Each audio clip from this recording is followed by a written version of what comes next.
come in, taking over. He preached a good message. People walking out and say, Pastor, you preached a good message. Next week, come again, he preached the same message. Did that for a couple of months. After a while, the elders took him apart and said, hey, you're a real good preacher. We literally love you. But man, don't you know another message? He said, yeah, but you haven't heard this one yet. People are willingly ignorant. Woo! And they wonder why I'm having so much trouble. Wondering why I can't prosper. If you don't do things God's way, you cannot prosper. Oh, you can prosper in the world. Satan will let you have a lot of good things. Satan offered Jesus everything, just if he would be compliant to him. For when the Gentiles, which have not the law, do by nature the things contained in the law, these having not the law, are a law unto themselves. There are a people that have such great respect for one another that they wouldn't say or do anything against anyone. But people who call themselves Christians, did you see what brother so-and-so did over there? Sister so-and-so was over here doing that. Did you hear what she said? The rumor mill is active all over the place. They need to go back to 1 Corinthians 13 and read. All these things have to be active in our life to be perfect in the eyes of God.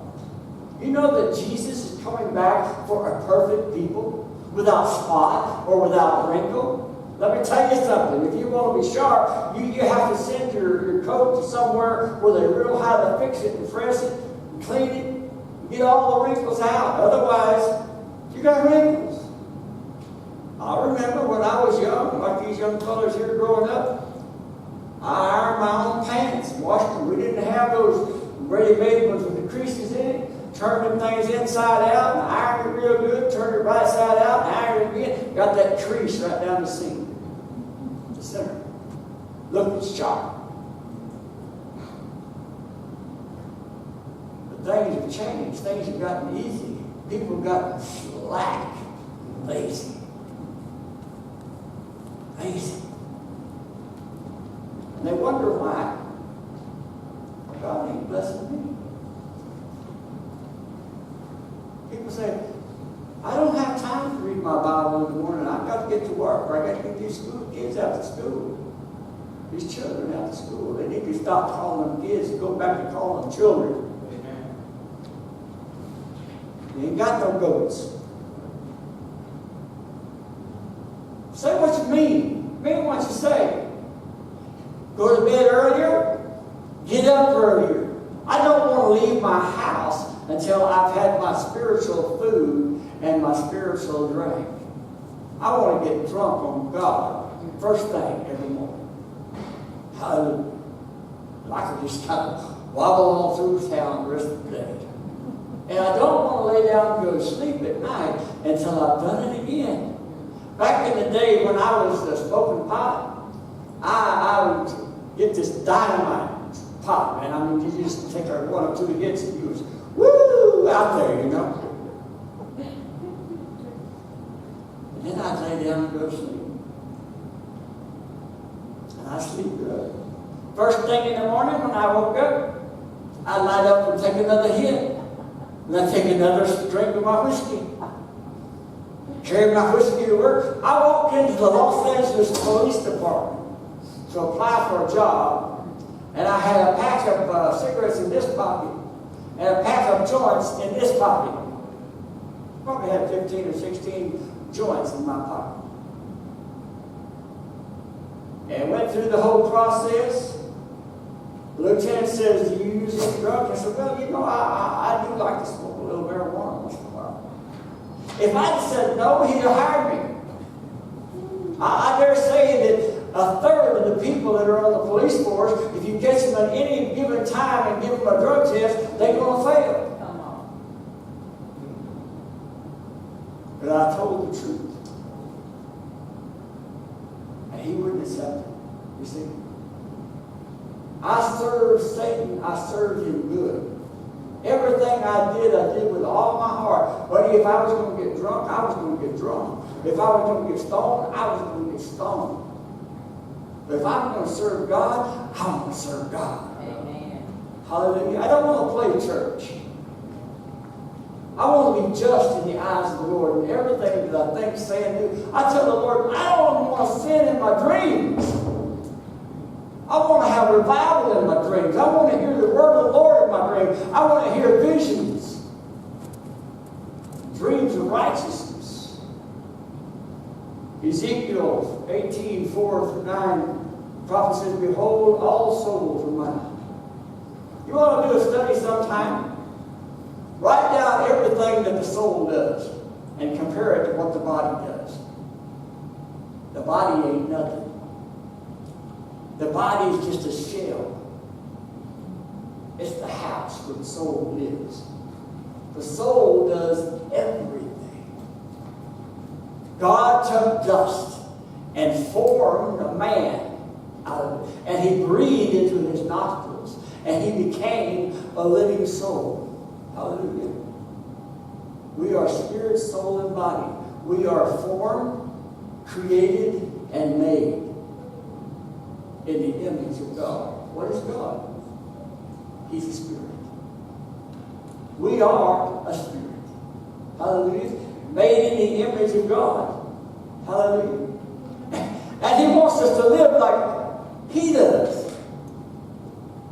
Talk like he does. Also, the soul of the Son is mine.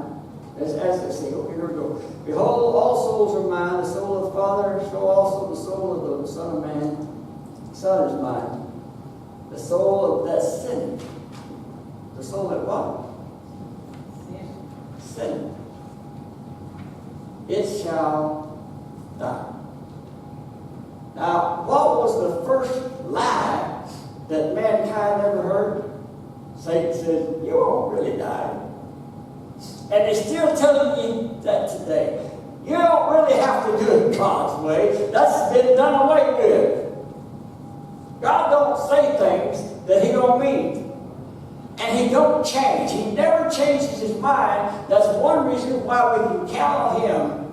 Everything that he's ever said that he will do, he will do. Hallelujah. We have something we can be confident in. You see, because he's just. But if a man be just, and do that which was lawful and right, and hath not eaten upon the mountains, in other words, you're not in there in these strange churches doing all kinds of things. Neither hath lifted up his eyes to idols of the house of Israel, neither hath defiled his neighbor's wife, neither hath, hey, listen, there's more than one way to defile your neighbor's wife. If you marry a woman that's been divorced, and her husband's still living, you defile the man's wife. Hello? You might cohabitate, but if you lay and have sex with him, you defile your neighbor's wife. Had not come near a menstruous woman, there's lots of folks who do that. It don't make no difference if flesh won't what the flesh won't, when he wants it. But God has set down rules for that in our life. And if we do it his way, we'll have the children that he wants us to have when he wants us to have them. It hath not oppressed any, but hath restored the debtor his pledge. In other words, you ain't filing bankruptcy. It ain't broken, it ain't broken down, you're giving it back to him broke, so that's your problem, and he's going to swallow it. You pay your debt. Hath spoiled none by violence, hath given his bread to the hungry, hath covered the naked with a garment. He hath that hath not given forth upon usury. Now, that's a tough one for some folks that want to make money. You know, you're a brother. I sell you something, I'm going to charge you 10% interest. No, you can't do that. If you consider him a brother, you can't charge him no interest. That's how I can't make no money that way. neither hath taken any increase, that hath withdrawn his hand from iniquity. In other words, he stopped from doing those things that are wrong. Hath executed true judgment. You see, judgment is not going forth in the land today. And that's why wickedness much more abounds. The Bible says, if they commit rape, kill them. If they commit murder, kill them. If they commit sodomy, kill them. Mankind says, oh no, they had a rough life. They didn't, You need to take care of them the rest of their life while they're in prison, Pay all their medical, their clothing, their food. Then they might break out and kill you. If you'd done what God told you to do the first time, you wouldn't have to worry about it. Hath executed true judgment between man and man, hath walked in his statutes. Let me tell you something. You can go out here and drive 90 miles an hour down the freeway every day, all day long, as long as you want to. But when them little lights come blinking up behind you, you caught. And that's the same way with serving God. When you die, you caught. As you is, that's what you're going to wake up with. And hath kept my judgments to deal truly, he is just. When you do it God's way, you're just. Plain and simple. He shall surely live, saith the Lord. Habakkuk 2:4 and 4 says, the just shall live by faith. What did I say about faith? Come on, people. What did I say? It's the Word. The just shall live by the Word. Faith comes by hearing, and hearing by the Word. We must live by the Word if we're going to be just in the eyes of God. Mary told the people in the beginning of Jesus' ministry, whatsoever he tells you to do, do it. It's the Word. It's the Father's Word in the fleshly form of mankind telling you what to do. And you better do it if you want to be just in the eyes of the Father. Romans 7:12, the apostle says, wherefore the law is holy, the commandment holy, just, and good. What part of the 10 Commandments is against you? Can you tell me? Because all it is it's telling you how to love God and how to love your fellow man. That's it. It's not against you. It's just. It's good. Not to steal from your neighbor, not to lie to your neighbor, not to lie to God. It's just. It's good.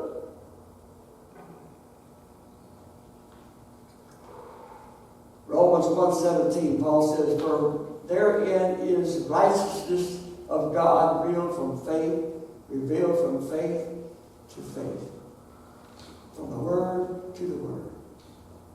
Jesus is the Word that was made flesh.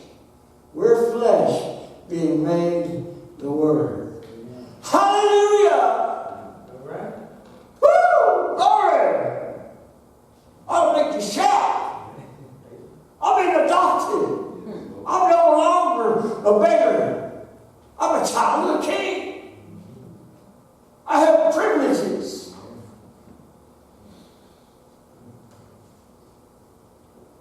Hebrews 10:38 says, now the just shall live by faith. You see, there's a couple of witnesses there. Paul says it in one place, and some people say Luke wrote Hebrews. I don't know.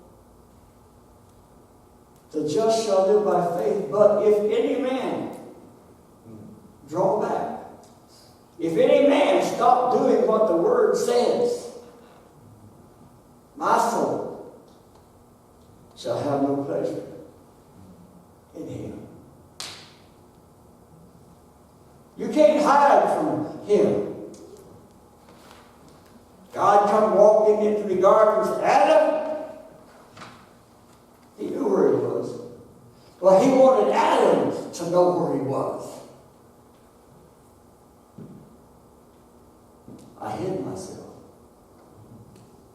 We can't hide from God. Proverbs 4:19. King Solomon says, but the path of the just is as a shining light. When you live in a way that reflects good on the Word of God, you are a light to everyone that sees you. And let me tell you something. Those people who say they are of the light that are still in darkness, the light that you shine offends them. It hurts their eyes. It hurts their mind. Because they see you doing it right. And they know they're supposed to be doing it, and they're not. And it offends them. Now the just shall live by faith. Okay? But the path of the just is as a shining light that shineth more and more to that perfect day. We're coming to a perfect day. And to be part of that, we must be perfect, as He is perfect. If you want to prosper and be in good health, you must prosper in the Word, in the faith. Parents that got children, you need to be reading to your children the Word every day, at least once a day. It didn't make no difference what we were doing when I was growing up, when Daddy got home from work. And they had supper. It was time for reading the Bible and praying. Everybody. I got homework from work. I got a date. I got this, I got a job.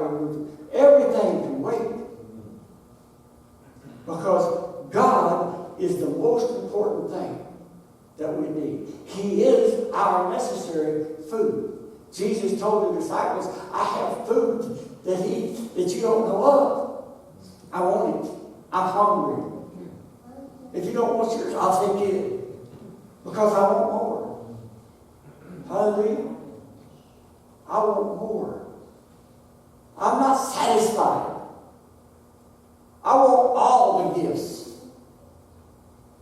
He said, contend for, covet the best gifts, plural. There are gifts that are better than others, but I want them all. I want every one of them. Hallelujah. I want to see signs follow. And the only way we can do that is we must be just in the eyes of God. We must do everything in our life His way, not our way. You can't compromise God and expect to be blessed. You just can't do it. Oh, you might get what you want, but you can't get blessed from God. In closing here in Philippians 4, verses 8 and 9, Paul said, finally, brother, whatsoever things are true. What is truth? Thy word, O Lord, is true. Whatsoever things are honest. Whatsoever things are just. Whatsoever things are pure. Whatsoever things are lovely. Whatsoever things of good report. If there be any virtue, if there be any praise, think on these things. Let your mind meditate on the good and not the bad. Don't think about dying, because Jesus said, if you believe in me, you shall never die. Hallelujah. You just go to sleep. And I don't know about you, sometimes I lay down at night and I can't go to sleep and I get frustrated because I can't sleep. So I pray, Father, I don't want to be frustrated. It doesn't make any difference whether I sleep 5 minutes or 5 hours. You can give me the rest that I need from my body. So I just lay there and I pray. And I sing songs in my mind. and I pray some more. I flip and I flop and I get up and I pray some more. Hallelujah. Praise the Lord in all things. For this is the will of God in Christ Jesus concerning you. He inhabits, He lives in our praises. Hallelujah. When you're praising God, you ain't cussing. Now when you're praising God, He's right there with you. He's right there with you. Think on these things. These things which ye have both learned and received and heard and seen of me, do. Do these things that the Word says. And God, the God, Yahweh of peace, shall be with you. He cannot go with you when you're doing wrong. Back when our son was a teenager, I was a pastor at a church out in Oregon. The young people put together a play about Jesus being crucified, how He rose from the grave. They were living their lives. And Jesus was with our son, and the other fellows came and girls came and says, hey, let's go out to this dance. He said, I got things to do. Oh, come on, let's go to the dance. Okay. So he starts getting ready to go, and Jesus starts getting ready to go, and the son turns over and says, no, Jesus, you can't go. Laid him up against the wall, nailed him up to the wall, said, you can't go. He won't go. He won't go into you.